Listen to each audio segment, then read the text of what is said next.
Hello there. So you want to know how you can simply go ahead and negotiate prices with suppliers on Alibaba. This is going to be the only video that you'll ever need to watch on the internet. So with that being said, let's get straight into the video. First things first, all I want you to do is simply go ahead and open any browser that you want and simply go into alibaba.com. And once you've done that, all you need to do is simply go ahead and spot the person that you want to go ahead and purchase from, spot a manufacturer. And I've already made a video on how you can go ahead and do that. You can just watch a video on my channel, and once you've done that, all you need to do is just simply go ahead and message them. So in order to message them, let me just show you a couple of my chats that I've done previously and some negotiations as well. So for example, one thing I would like to give you as a tip is make sure that you use a translator and just don't write on English, because when you go ahead and communicate with them in Chinese, it's just gonna make it so much better for the both of us, and psychologically it's gonna make them feel more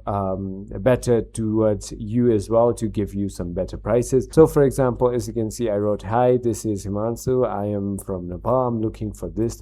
And he said, "Okay, hi, nice to meet you. I'll send you more photos, XYZ." He said he sent me some photos and he said you can only order 200 minimum pieces, as you can see. Then I said, "Nope, I don't want to do that. I will only get 50 pieces. And in the 50 pieces as well, I would like to get mixed pieces, please." And he did go ahead and revise it for me and gave me 50 pieces can be mixed, and that is about it. And we had some negotiations, we had some price chats, and then I went ahead and ordered it. So I hope this video was helpful to you. If it was, hit that like button and I'll see you on the next.